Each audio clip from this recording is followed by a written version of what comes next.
Welcome to Gabriel Páez Speaks With. And today we are speaking with Dr. Gisela Vega from the University of Miami.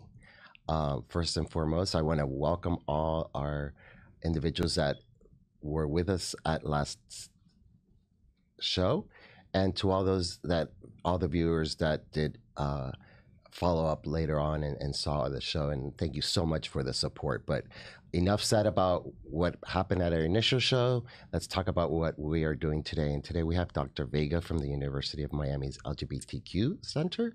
And I want to welcome you, Dr. Vega. Thank you for being a friend, a colleague, and such a community organizer.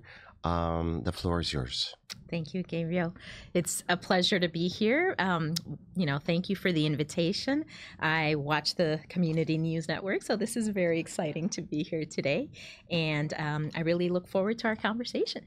Well, feel welcome today. Feel safe. This is a safe space for us to discuss all our topics. Mm-hmm. But I want to begin with your personal journey and your advocacy.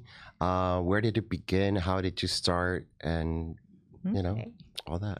Wow, you're asking me to go back, because the starting point for me really, I think, as for many people, when we find our passion, we don't realize it, but it happens when we're young. As a young person, I was thrown into areas where I was immediately pushed to think about differences of, identity, race, gender. I grew up in Chicago, in the West Side. Chicago, today they call it Wicker Park. Back then it was called Humboldt Park, a predominantly Puerto Rican neighborhood. So I'll start by sharing that my background, I am of Puerto Rican and Panamanian descendants. So I like to tell people I'm Pan-Rican. But I grew up in the city, and I was there until probably middle school. And then my parents, for safety reasons, because the neighborhood had really sort of dilapidated. And so for our safety, for my siblings' safety, my parents moved us out of Chicago, the inner city, to a western suburb. And interestingly enough, this is where I really started experiencing issues of discrimination and differences for the first time in school. And I'll share this story because this is one that's really salient, that made me start to explore this notion of race and gender. I remember going to middle school, we had our recess, everybody goes into the schoolyard. And I was standing there, and some young women came up to me, and I thought they were going to ask me to play, right? And it was a group of very fair-skinned women, and they asked me, well, what are you? Are you white or black? And I was perplexed, because nobody, for those of us that grew up in Latino homes, we are the colors of the rainbow. We go from, white to dark. And it's never questioned. It's who we are. It's in our culture. It's in our community. Amen. So I remember going home and asking my mom that day, say, Mommy, this happened in the playground. So am I white or am I black? And I remember she looked at me and she said, Ay, Gisela, you're Gisela. Because for her, that was perplexing as well. She hadn't really thought about these things. So from the get-go, that made me really start thinking about this concept of differences and how people use it to divide or separate individuals. Fast forward to a week later, another young woman comes up to me, a little girl, darker skin, a little bit darker than mine. And I'm like, oh no, she's going to ask me the same thing again. And I'll never forget, she comes up to me and she says, hi, my name's Kim. You want to play? And I was like, oh, this is it, So from the get-go, I learned very early on that discrimination was very real, that people looked for differences as a way to separate instead of bringing us together.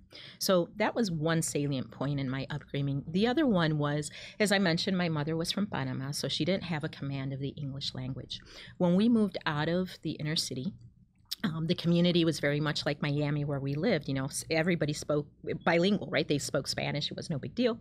When we moved to the suburbs, I would remember hearing women and individuals make comments about my mother and her lack of English, right? Like making assumptions about her ability, her intelligence, because she couldn't formulate the words that they wanted to hear, right?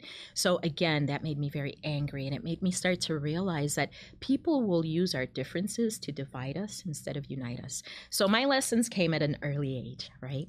I'm going to fast forward to the third piece of my own personal history that has sort of grounded me in the work that I'm doing, and that's when I got to college.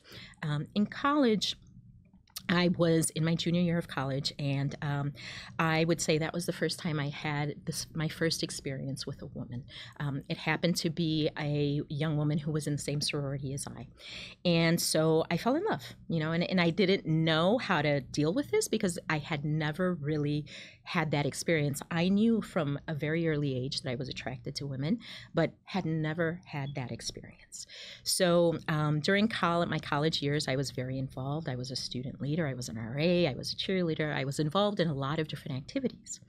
And, we had our relationship, which was in secret, and we were rushing for our sorority. We were trying to get new members to come join us. And we would put up information about the organization and the names of the officers and the phone numbers. And I was the president of my organization at that time. I remember coming to campus and finding flyers all over campus that said, if you want to rush the homegirl sorority and be a dyke, you can join this organization, and it had my name with the president. Wow. And this was plastered all over the campus. So imagine a young person in college, you're a leader, all of a sudden you start to see people put this out there, and you're not ready to deal with this aspect of who you are in terms of your identity. So I very much became depressed. That was followed up. I stopped going to my sorority. I stopped going to work. I stopped going to cheerleading practice.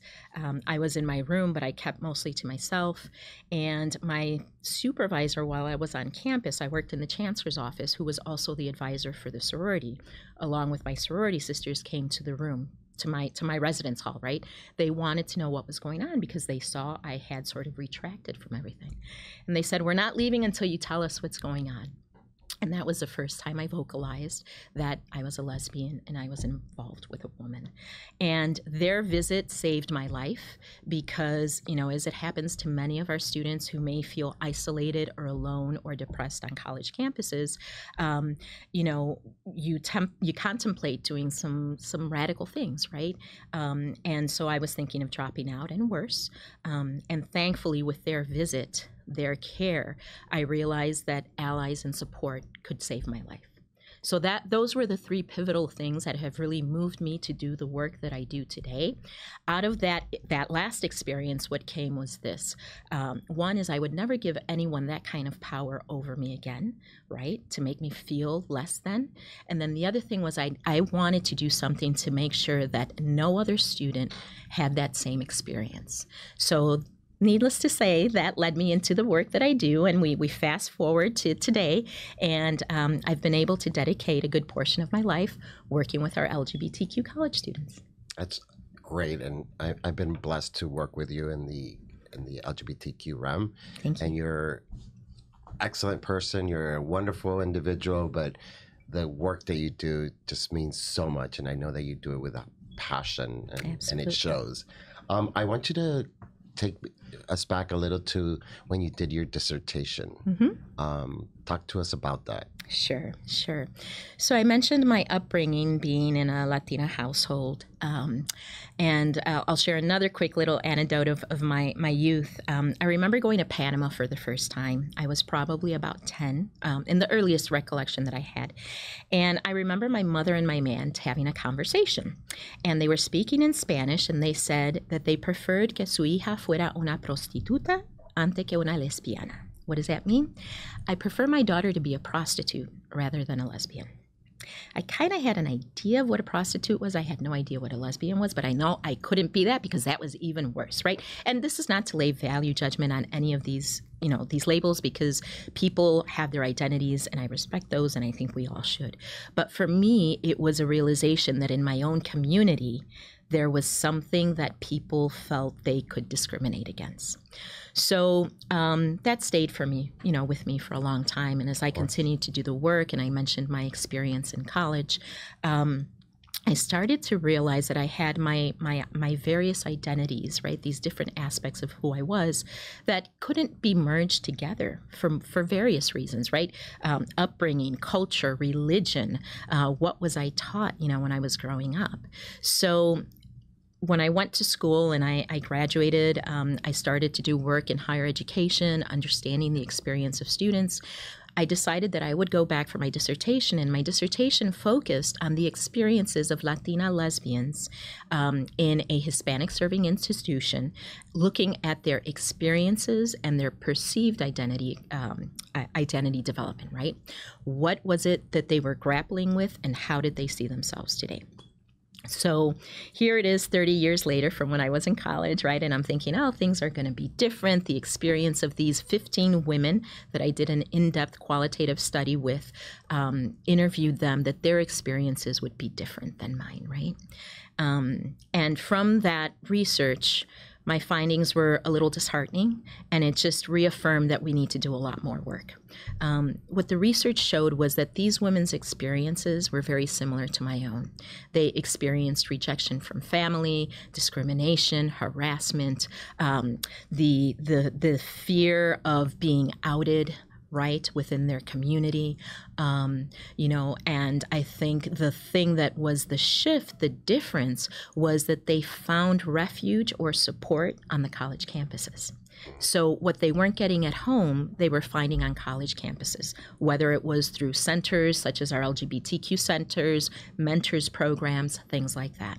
So for me, again, the sad realization that as a community, a cultura, right, in the Latin community, we have a lot of work still to do in terms of understanding and opening doors to our LGBTQ plus community. And that we've done a little bit of work in higher ed, but there's still a ways to go. So my dissertation, again, it's been over, I want to say we're coming up on 9 years, and I still see students struggling with their identities and finding their space within our community. And also within families too. Within families, exactly. It hits, everybody, differently, but I think family is a common thread in many of us. Absolutely. Absolutely. We create our found families, right? Exactly. Because sometimes our own families won't be accepting. Exactly. We don't choose our family, but we choose our friends, and our friends turn out to be our family. Exactly. And that's it. One of the things I want to touch on is religion. You're very active in your church, as well as I am, but we're always penalized. And one of the things that are held against us is that the LGBT community doesn't have God in their lives, and that is so not true. Absolutely. So can you expand on your experience with? Sure. One of my pivotal experiences with religion, again, this is part of the reason I stay in higher education, actually happened while I was in college. When I was at the University of Illinois in Chicago, I was very involved with the Newman Center. It was the Catholic church, or the Catholic organization on campus that catered to our students. Being raised Roman Catholic, that's what I knew, that's what I understood. I remember praying to God to send me a sign, let me know, is this the life I'm supposed to lead or not? Show me something, right? And during the time that all of the craziness was going on, I had been outed. I had come out to my sister, and my sister had told me, don't tell mom. Again, this feeling of shame and, really discouragement. There was no support there. I remember going to the Newman Center, and I worked at the Newman Center as a volunteer, and I was working with John Paul Caffiero, who happened to be one of the deacons there. And he saw that something was wrong with me, so he called me over. He's like, Gisela, what's wrong? And I proceeded to tell him the story, and I'll never forget this. He looked at me, and again, we're talking about a Roman Catholic deacon, right, who said, Gisela, God created you exactly how he intended you to be. Wow. And that was the sign. That's what I was waiting for. So for me, from that point on, I knew that this was okay, that my higher being had created me for a reason, and this is who I was meant to be. Since then, I've always been able to find very affirming, safe, open spaces that accept me and let me nurture and fulfill my spiritual belief. Now, not everybody needs organized religion. I get it. But for me, that was something that I valued from a very young age, and it was important for me. And for me, there's this thing called love languages, right? And one of those love languages is acts of giving and being engaged, in your community. And so for me, that's important, to be part of community. So it led me to places where I could worship openly. I could love a God who accepts me how I am, and to be part of a congregation that accepts me for who I am.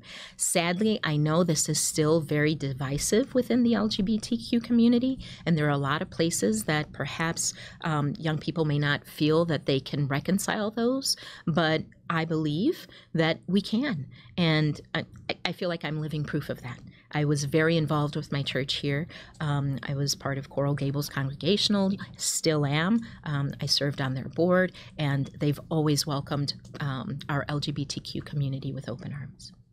So are they part of the University of Miami as well? Or? No, they're not. No, Okay. no. Coral Gables Congregational Church is that tiny little church that's right across the Biltmore. Okay, with Reverend Lisa LaSour? Yes, Lisa LaSour is one of our pastors. Pastor Lori Hafner is our main pastor. So, and then we also have a third pastor that's also there, Megan Smith. So. Reverend Lisa will be doing the invocation at our this year's annual kickoff. So. Wonderful. Well, that's one of our pastors. Yes, great. I wanted to ask you, how is it that higher education welcomes and is nurturing to all these diverse individuals in the community? Mm-hmm. How is it that it just makes it a safe home, a safe place for us? Mm-hmm. Mm-hmm. I think, universities and colleges are experiencing a very difficult time right now when we talk about the work of inclusion. We've seen some things that have really created spaces that don't feel safe. Fortunately, I work at an institution that supports a sense of everyone having a sense of belonging. And with that support, we're able to create a space where students can come, learn, and evolve and develop into the beings that they are through our support and our initiatives. We have a lot of fabulous community partners we work with. We're able to provide internships for students in different ways, help them meet other individuals. And one of the things I would say we really are most proud of in terms of the LGBT Center and the programs and the things we're doing is I like to say that our center is the heart of the LGBTQ community. And what does that mean? It means our center, because of the work we do, we provide a holistic approach in education and awareness using restorative practices that transforms the lives of our students. That's what we're there for. We're there to make sure our students succeed, and the university believes in that, and I think that's why we've been able to be successful. Great. Here in Miami, you started at FIU. Yes. You were you started that program. Yes. And then you moved on to University of Miami. Yes. Can you take us through that? Sure. So I'll share. I came to Miami in the 90s. I had come to work at FIU to help open their residential hall, their first traditional hall. And I stayed there for many years working in housing and residential life. And eventually, throughout that time, I always volunteered to be the advisor for Stonewall Pride Alliance, which was the LGBT student group. Throughout all that time, I worked very closely with our students. We developed a mentors program for them. Again, with no real funding or support, this was all volunteer and a few faculty and staff that helped out. So that was a great experience. We also had our Women and Gender Studies program, because the other thing, I also wear an academic hat, where when the Women and Gender Studies program started there, we were teaching some courses around issues of gender and sexuality. So that was kind of helping us kind of establish and reaffirm a understanding that this was an area that we needed to focus on as a university. So in about 2007, there was a task force that was put together at FIU to look at the status and the climate of LGBTQ students' experiences, and I led that task force. After that task force, we put together an executive report that we gave to our vice president at the time for student affairs, outlining some things that the university could do to create a more supportive environment. So that was in 2007. We fast forward about 3 years. 3 years later, they decide they're going to hire the first full-time LGBTQ initiatives person. This is the first of its kind in South Florida, right? In any of the schools in South Florida. Now, mind you, across the nation, these types of programs, centers have existed for a couple decades already. So Florida was a little bit behind the times. But regardless, anyways, in 2012, they create the search. They do the search. They open it up. People apply. I applied for it, and I was selected as their first person. So I had the arduous task of establishing an LGBTQ initiatives program, the first of its kind in any of the South Florida schools here. It was an initiative run under Multicultural Programs and Services, and I was there for about 7 years roughly. And within that time, I think other schools started to notice that this was a need. This was needed. They started to see incidents on campuses with LGBTQ students and whatnot. So, about 2011 or 10, I was invited by the University of Miami to present a workshop on creating a safe environment for LGBTQ students. And so I presented to their group, their task force they had put together at that time to start studying. And they did their report, and when President Frank came to the campus, actually he read that report, he met with students in his first 100 days and decided that we needed to have a center at the University of Miami. And at that point in 2016, they proceeded to open their center and hire their first director. And were you the first there? Actually, I was not. Okay. Interestingly enough, I was one of their finalists. Okay. So there were 2 finalists. They went with the other individual, but that person didn't last very long. So when the search opened again, I believe you just put your name in again and see what happens. And this time around, luckily, I was selected to be their director, and I've been there for 5 years now. Awesome. And you're doing a fabulous job. Thank you. Thank you. I try. You only hear good things about you, so thank you. We only get concerned when we hear, start hearing negativity, and there's none on you, so that's awesome. You do a great job, and thank you. Everybody I say Dr. Vega, they're always like, "Wow, she's wonderful." Well, thank you. I appreciate that.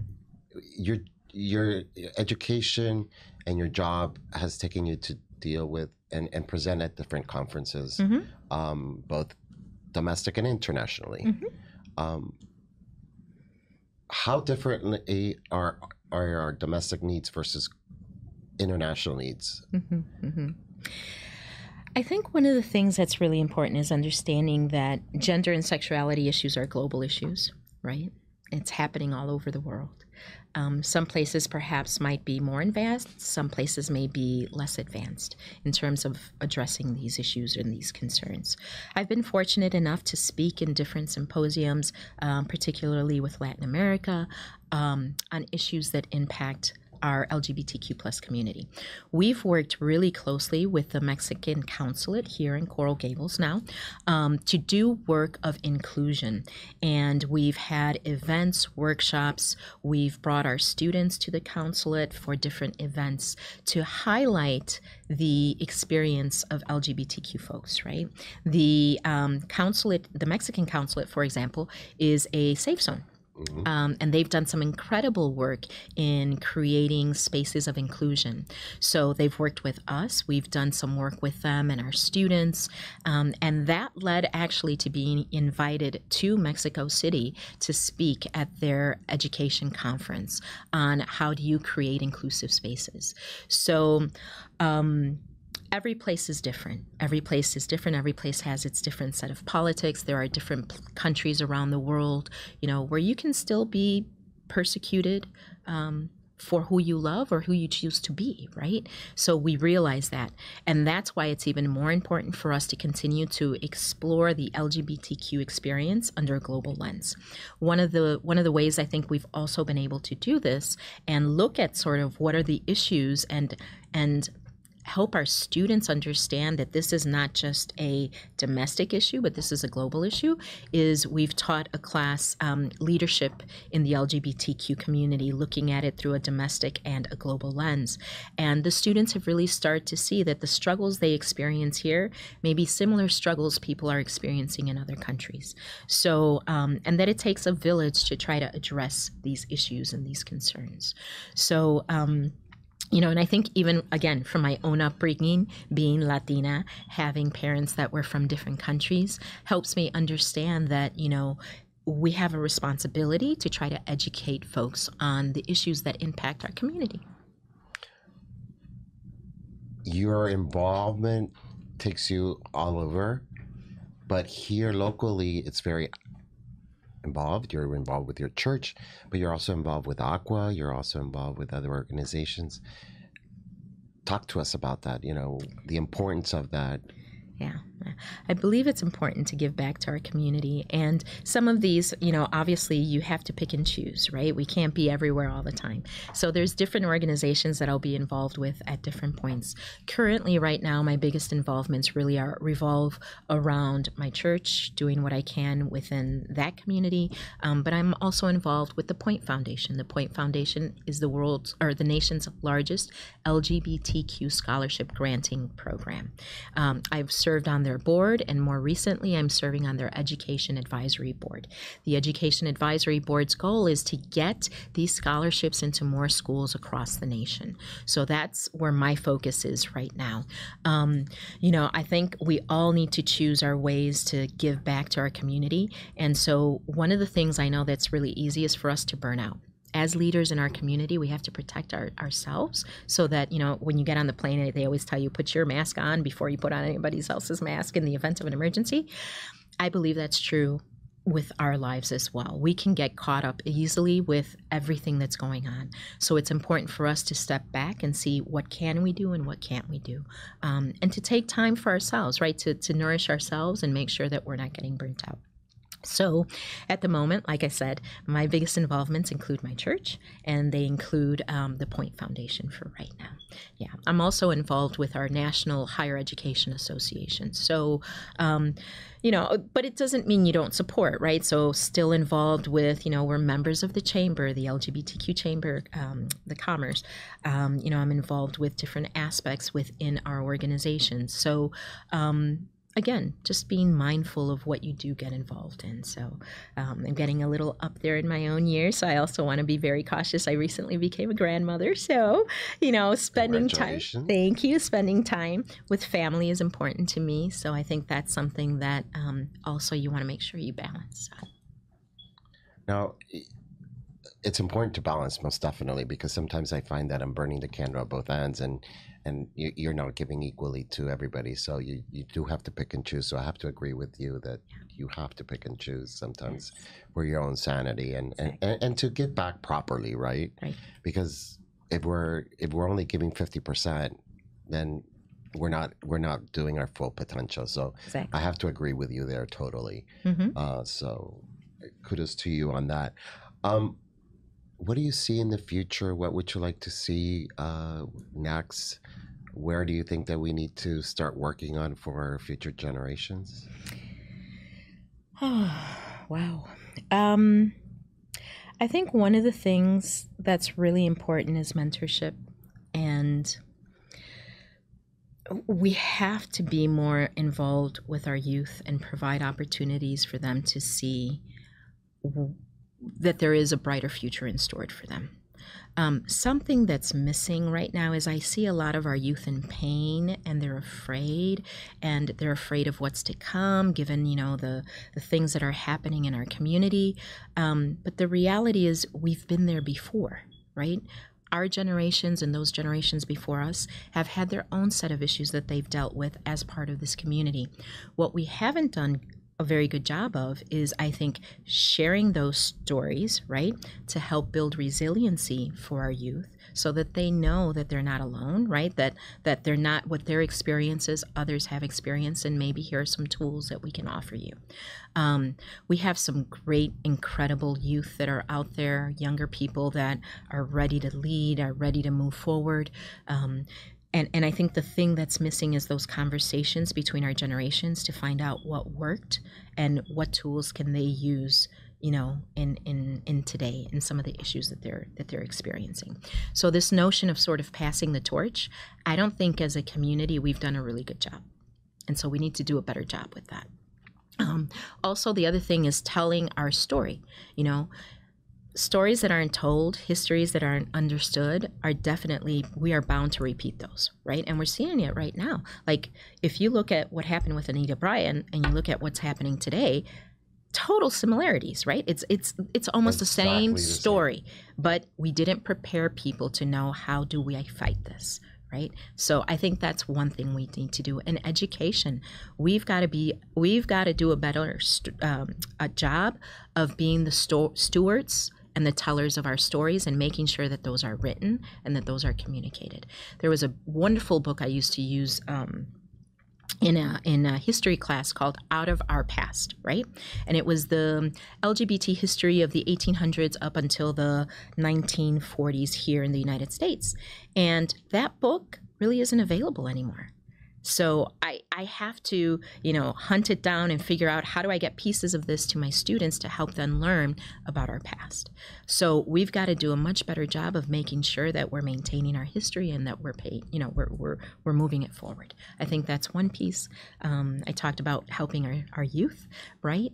I think that's another piece. And making sure everybody's taking responsibility and becoming engaged citizens. I think that's a big part of it. Awesome. Thank you for telling your story, and I hope that, you know, this will be on record for the part of the Gisela Vega story, Dr. Gisela Vega story. So thank you for coming here today and sharing your thoughts, your views, and your experience, you know, within the community, and your personal experience, really, because you really went out and really opened your heart and told us what it felt to be, you know, being called what you were called. Mm-hmm. So thank you so much. It's a pleasure. And that concludes our story today. I hope that you come back again and continue to be with us, listening to all these wonderful stories within our community, which are worth listening to and where we claim our worth. Thank you so much. Until next time, goodbye.